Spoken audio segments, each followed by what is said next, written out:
Hi, my name is Adam Whitmer. I'm the founder and host here at ComplianceCohort.com. This compliance clip is going to talk about environmental money laundering.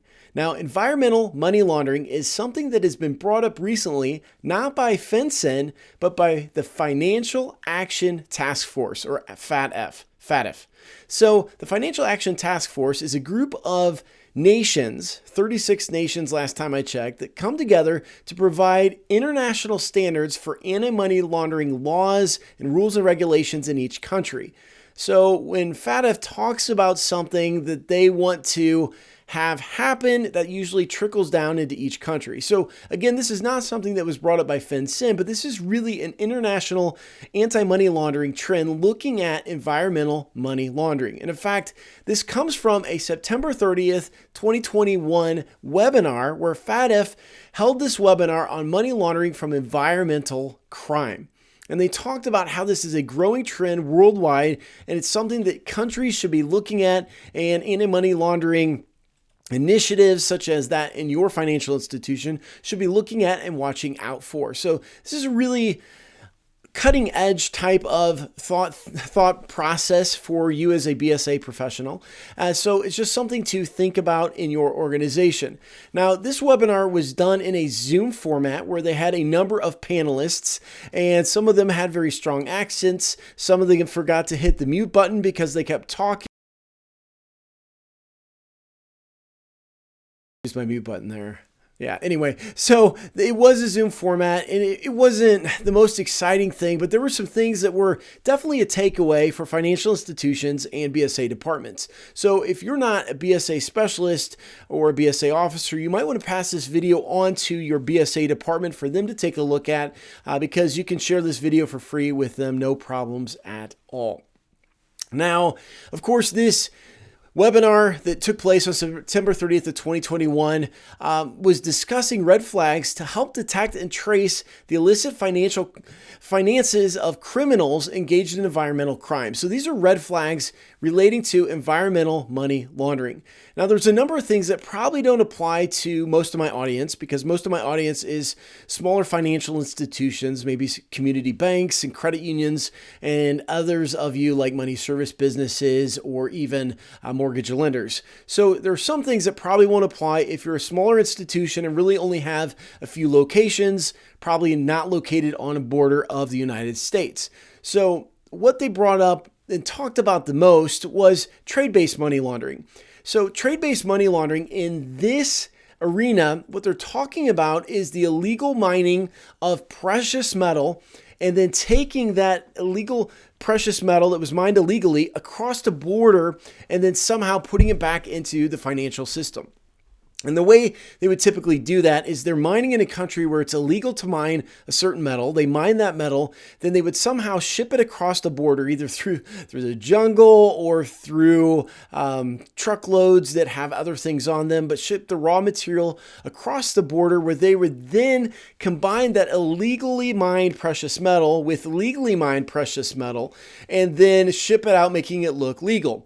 And they said some of the ways you would detect this is you should have an idea of how much of a precious metal a mine could produce. And if there's a big influx, that's a good chance there's trade-based money laundering. Now, again, that's not really going to apply to smaller financial institutions, but it's really interesting on how they were talking about the combining of metals and how if legal metals combined with legal metals makes it very difficult to know if there is illegal parts in there, but they can do some chemistry tests to determine where some things came from.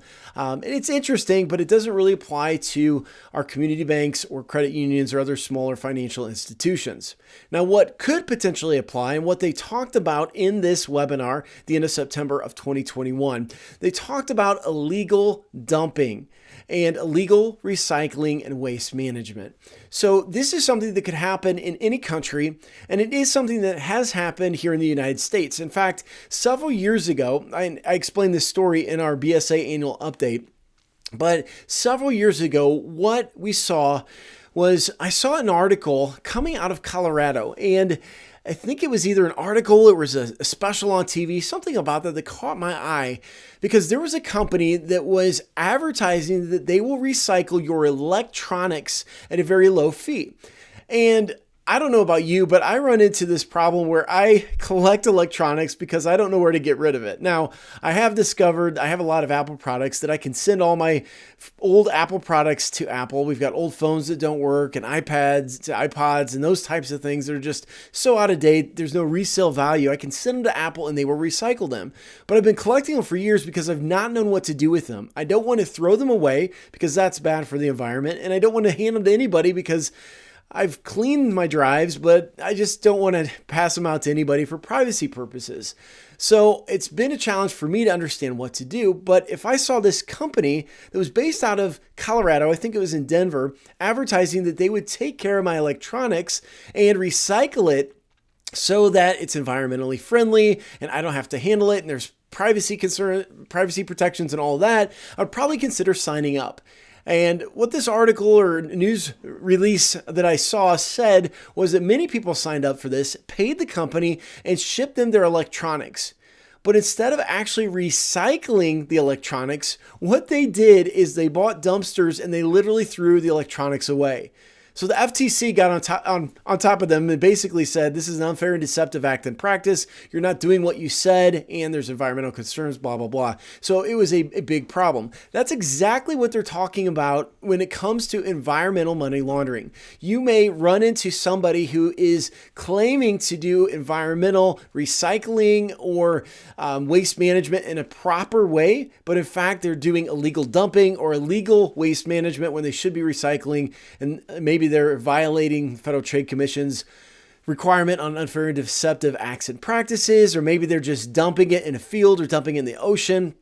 Those types of things are the things that could apply to you in a smaller financial institution in the United States. Now, what was really interesting about this is they were talking about this and they said that financial institutions would never do business with some industries that have shady practices and shady activities. So we understand there's certain industries we steer clear of when it comes to BSA. We just don't want to get near those industries. We don't cross industries say, no, we're not going to do business with you, but we understand the risk and we do a lot of due diligence in certain industries. However, what they're saying is that when it comes to some businesses in the environmental industry, like waste management or recyclers, most financial institutions don't think twice. They don't think of BSA and money laundering in relationship to waste management. Now, some of us do from the perspective of there's a lot of cash transactions, but beyond that, we don't think of illegal dumping or illegal recycling that doesn't actually happen. But they're challenging us to pay attention to that and to think about it because environmental money laundering is a growing trend in the BSA AML world. Again, this is a topic that came right out of our BSA annual update. We share all kinds of things just like this in our BSA annual update. So if you're interested in that program, it's available in our store at compliancecohort.com/store. That's all I have for you today. If you are new to the Compliance Cohort, be sure to check out our website because we offer a free membership. It's our basic membership. It's absolutely free where we give away free training videos just like this one. We have a bunch of articles and resources. We do giveaways and have discounts for our free basic members. So feel free to take a look at that and sign up if you've not done that already. If you are an existing member, thank you so much for sticking around to the end. As you know, we have plenty of training that's available for a price in our store, compliancecohort.com/store, if you want to take a deeper dive into many of the topics that we discuss here. Otherwise, that's all I have for this clip, and I hope you have a wonderful day. Thanks so much.